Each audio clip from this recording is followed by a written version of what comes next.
You're listening to the So Good It Doesn't Make Sense podcast, a podcast for women navigating divorce who want more. More clarity, more money, more peace, more power. I'm Megan Norris, divorce expert, coach, and the friend who's going to tell you the truth. Not just about what's happening right now, but about what's possible for you next. This podcast is about making decisions you trust, building a life you actually want, and becoming the version of you that no one saw coming. Whether you're in it, ending it, or already out, you're in the right place. You're about to become the CEO of your life and create one so good it doesn't make sense. Let's get started. Hi, welcome back to the podcast. We are now going to be on YouTube also. So if you would rather watch me talk to myself into a camera, then you would just listen on your podcast app. You can find me on your YouTube app also. I'll put that link in the show notes. And I feel like episode 1 was the introductions. It was the small talk. It's kind of formal. And now we can get into the deep, juicy stuff, which is where I prefer to hang out anyway.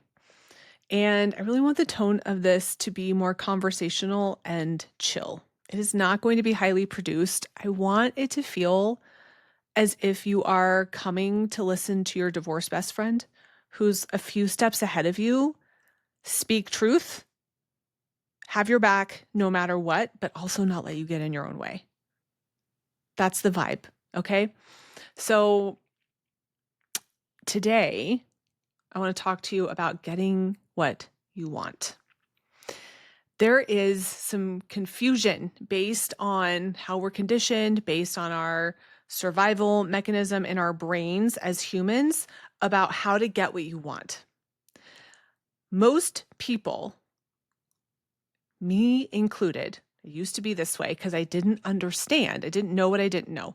Most people go their whole lives and definitely navigate the divorce process believing that in order to get what they want, they have to fix their feelings. That figuring out how to feel better is going to be the same thing as getting what you want. So let me give you an example. Let's say your co-parent, your ex, does something and you get a surge of anxiety. Your brain naturally, plus just the way we're conditioned, will say, oh, this anxiety is a problem. It's a threat. Therefore, I need to control the anxiety and get away from it as quickly as possible. And the best way to do that is to try to manipulate, change, alter the circumstance outside of me that's creating the anxiety. And then I'll feel better. So if my co-parent will just stop texting me in the middle of my workday, as an example, I'm just making this up. This is not a real example. If my co-parent will stop texting me in the middle of my workday about things that I think don't really matter right now, then I'm going to feel less anxious and that will be getting what I want. So we try to tell the co-parent, please stop texting me in the middle of the workday, even though we've said that 500 times, thinking that if we can get the co-parent to change how they're showing up, we will feel better and that will get rid of our anxiety and then we will have what we want, which is probably just a agreeable, amicable co-parenting situation. But that's not true. That is a false premise. It is a thought error. Because how effective has it been to try to control a person you're divorcing or have been divorced from for maybe a long time, to try to get them to show up differently in order for you to feel better about your kids or the money or whatever circumstance you're working through? How well does that work? It's like got a 1% success rate. It's very low. It's very low. This is just not, it's not how people getting divorced usually operate. Sometimes they do. If that's you, I love that for you. Maybe you're conscious uncoupling, and that's amazing. But if you're not, and even if you are, you still probably have this conditioning that I just need to get away from this negative emotion and solve it, and then I'll have what I want. And what ends up happening in divorce is it creates conflict where there doesn't necessarily need to be one because both people are trying to control the other person to manage their own emotions. If you're on YouTube, I have weird, I think that's self tanner on my arm that looks funny because the water dropped on it. It's fine. So glad I pointed that out. Okay. It escalates conflict where there doesn't need to be any because everybody in the divorce process, often including the professionals, the attorneys, the mediators, the financial professionals, the therapists, all believe that if we can just get the other person to change how they're showing up, then we're all going to feel better and we're all going to get what we want. And I want you to do this instead of that, okay?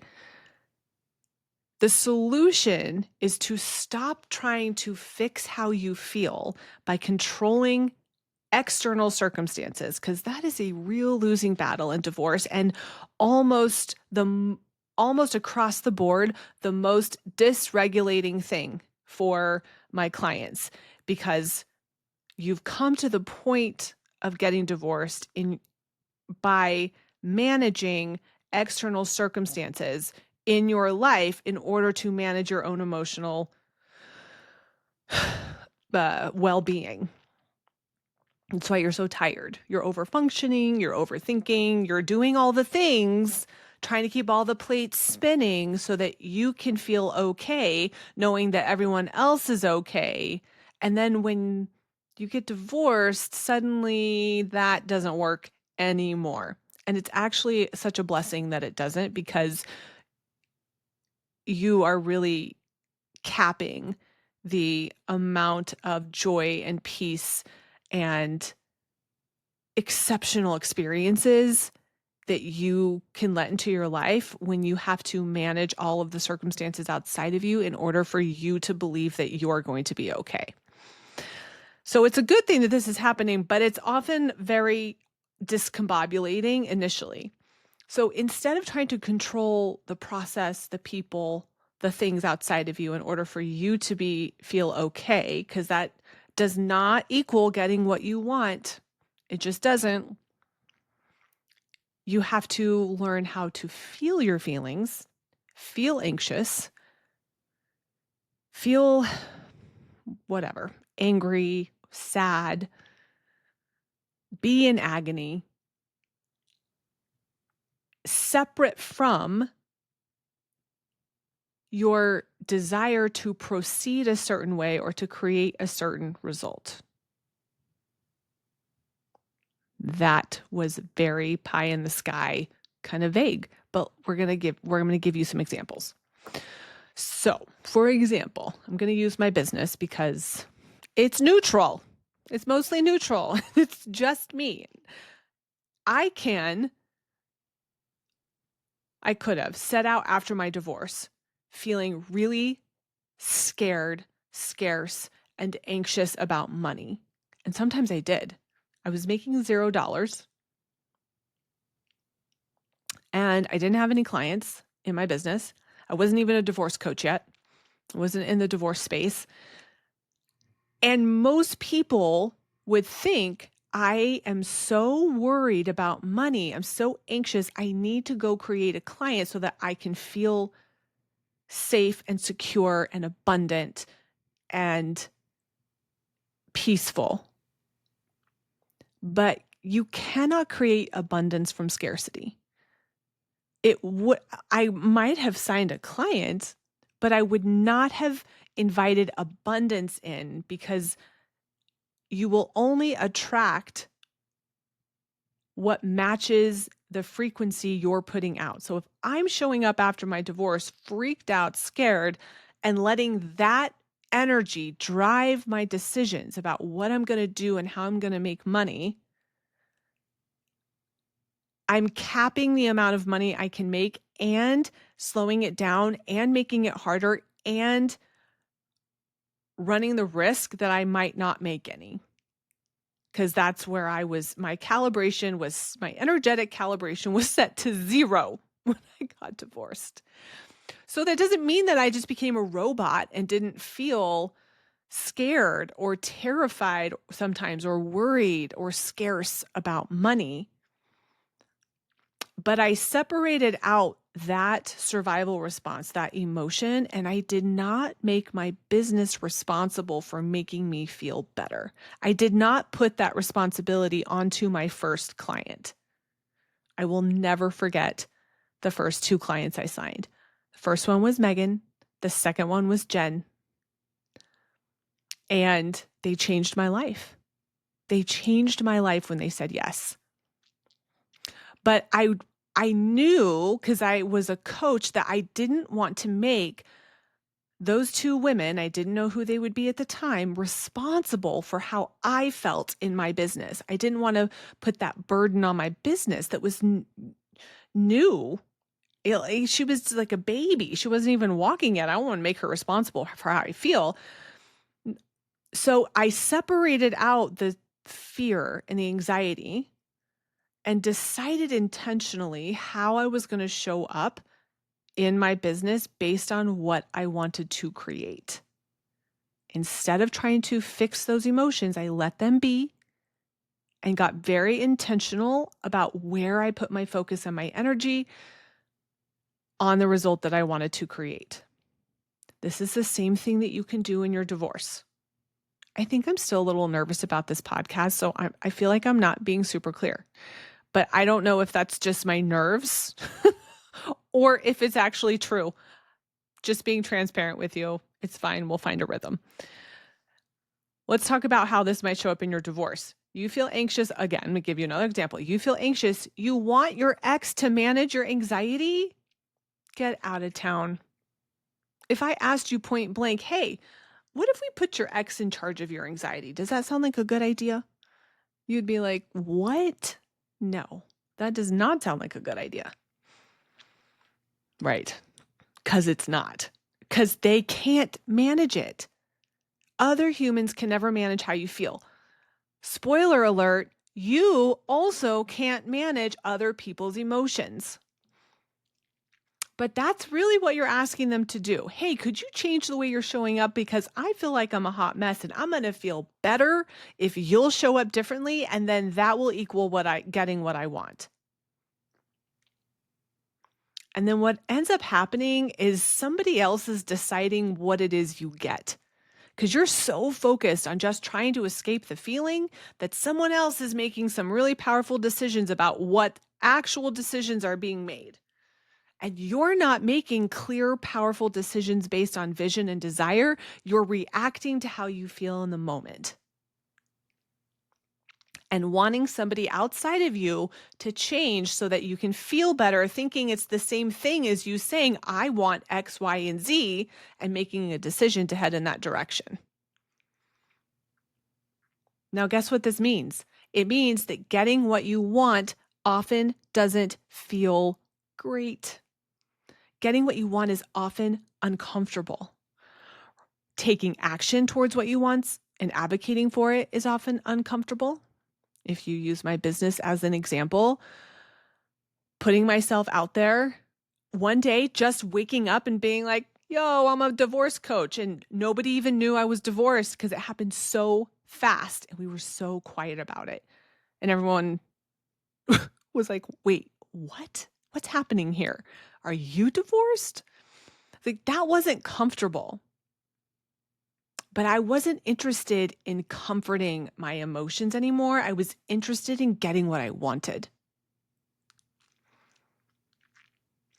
And so taking action towards what you want is often going to require you to feel discomfort. And also receiving what you want, letting it come in, letting yourself get the win, letting yourself get the yes, is also often emotionally uncomfortable. And we get confused because we think it should feel good all the time to get what we want, to do what we want. And so then we get mixed up because we think, well, it doesn't feel good to do this thing that I'm saying that I want, so maybe I don't want it. And we start overthinking. Oh my gosh, the overthinking that happens because we are underfeeling. Keeps what you want at arm's length instead of letting it come in. So, for example, sometimes I'll be coaching somebody and they will be dysregulated and they'll be telling me this story about how, well, their ex said that they could have the kids at Christmas, but it was in this really long email and it was really intense and they're making them the bad guy and it doesn't and it's just really frustrating because they don't feel seen and they don't feel validated and they're just all over the place emotionally. And I'll pause them and I'll say, "But do you realize that he just said yes to what you want? This is what you want, yes?" And it blows their mind because we're so convinced that getting what we want needs to look and feel a certain way that we don't even see when we are actually getting what we want. This is kind of the entire process of getting divorced. If you asked for the divorce, walking through the process doesn't feel good, even though it's what you want. If you didn't ask for the divorce, I would still offer that you don't want to be married to someone who doesn't want to be married to you. So in some ways, you also want this divorce, even if you are still arguing with the circumstance and resisting it. At the end of the day, if someone's not going to change their mind and want to stay married to you, you don't want to stay married to them. And allowing yourself to go through the process and give yourself what you want feels like your face is melting off pretty much the entire time. The entire time our face is melting off. That's the best way I can describe it. So just remember, it's almost intolerable. And just having to breathe into this emotion, the vulnerability, the exposure that you feel when you start to emotionally divorce your spouse in the midst of a legal process where you're having to make decisions and figure out what it is you want and what you don't want and sort through the emotional chaos that's happening. It's not Disneyland. It's not a super fun experience, but it's what you want. So we can just throw away this idea that getting what you want is supposed to feel good. Doing what you want is supposed to feel good. Having a vision or a desire for your life, wanting it to look a certain way, wanting to stop doing certain things or change your circumstances or how you're showing up in the world, the process of change in and of itself is perceived as a threat by your human brain, because human brains, if you've ever heard about heard of the motivational triad, if you picture a triangle, on each tip, there's three things, one on each tip of the triangle: avoid pain, seek pleasure, conserve energy. That's the survival triad that your unconscious brain very powerfully is trying to get you to operate by. And I will tell you, if you don't already know, but you do, divorce is pretty much counter to all three of those things. You are seeking discomfort. There's no pleasure in it that you can find, and it requires so much energy that your brain is on fire. It's setting your nervous system on fire because it perceives the change, even change that you want, as a threat. Even something that you say you want that it should feel amazing by all means. by any standard, right? If I want to make six figures after my divorce in my business, when I do that, I should feel amazing. But it's change. If you're recalibrating your energetic frequency from married to divorce, or from making $0 to making six figures, or from, a corporate entry level job to a C-suite job, even though those are all seemingly really amazing things, your brain still processes it as change on some level and wants to disrupt the process of change and put you back where you were. And your job, in order to get what you want, is to learn how to work with that instead of fighting it and against it, because she's not bad. That part of us is actually sacred and helps us perceive oh gosh, what's the word? Oh, wait. It's coming to me. Contrast. Thank you. It helps us perceive the contrast in our reality so that we know which way to go, what we really want. There's a depth of intimacy with yourself when you start to insource responsibility for how you feel and separate it out from what you want, and understand that giving yourself, doing, getting what you want doesn't always feel good. It requires a maturing, a growing up, an expansion of your identity. But guess what? Even though I know that getting divorced is like a pressure cooker of expansion because it just touches every part of your life. It's so disruptive to all of those habitual ways of being that our survival brain clings to.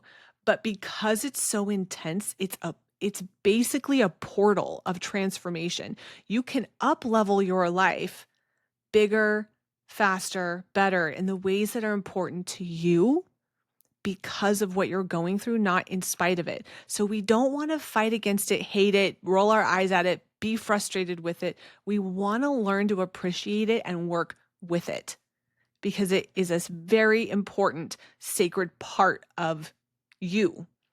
And it tells us a lot of really good information about you. So you just have to understand that if you don't feel good, we want to stop looking to control the thing outside of us to make us feel better, and instead allow the emotion to be there. And then ask ourselves, okay, but what do I want most here? And whatever the answer is to that question is what you have to ask yourself to advocate for, to do, because your desire is the path forward.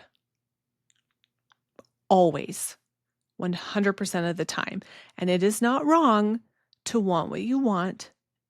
It is not wrong to know your family, to understand it better than anyone, and to have a very specific vision for what you want your life to look like. We'll talk about vision on a different episode, because I know that you want your vision to include a version of your kids or your ex or your family or your boss where they're different, but your vision is about you, and we can't change anybody outside of us as part of the vision. And that's a good thing. But we'll talk about that on another episode. Okay. Getting what you want doesn't always feel good. Good to know. Be free. Go be willing to feel anything you need to feel, and ask yourself, okay, but what do I want most? My ex is going to keep texting me during the workday when I'm at work about this thing that can wait, and I can't change that. How do I want to show up? What do I need right now in this moment to take care of myself, to allow myself to feel whatever, frustrated or annoyed or distracted, anxious, and also support myself in a way that aligns with how I want to show up and what I want. So if I don't want to get text messages in the middle of the workday from somebody, it's my job to then set a boundary and say, okay, I'm just not going to read these. I'm not going to look until 5 p.m. and then I will address anything that needs to be addressed. Do you see? Do you see the power in that specific example? Now you're in the driver's seat and you do not need to try to change somebody else for you to feel okay. The boundary creates the security for you because you've got your own back. You are not living at the mercy of something outside of you. All right, that's all I have for you today. If you want more, I have a monthly membership. It's $100 a month. And you can cancel anytime. And it has got my Divorce Accelerator framework where I break down the 4 pillars of being the CEO of your divorce, which are emotional resilience, relating to money, vision-based decision-making, and lifestyle design, plus a ton of other resources. Plus you get access to my private podcast where I go deeper on certain topics. There are lots of story arcs through my personal experiences after divorce there. If you want to check that out, you are welcome anytime. We also have live coaching calls every week, Wednesdays at 11 Central for now. So if you have any questions, reach out. I will put the links to those things in the show notes. I can't believe I'm even saying that. And please leave a review because that helps us get this podcast boosted up in the rankings and in the hands of more women like you who need it. Okay, I'll see you here next week. Bye. Thanks for listening to the So Good It Doesn't Make Sense podcast. If today's episode resonated, please take a minute and leave a review. It helps women find this work and change their lives and divorces too. For more support, be sure you follow me on Instagram at Megan Norris Coaching. That's where I share real-time strategy, perspective, and what it actually looks like day to day. And when you're ready to go deeper, join the Divorce Academy, my monthly membership for women navigating divorce with clarity, power, and community. I'll see you next week. This podcast is for informational purposes only and is not a substitute for legal, financial, or mental health advice. Please consult with licensed professionals as needed.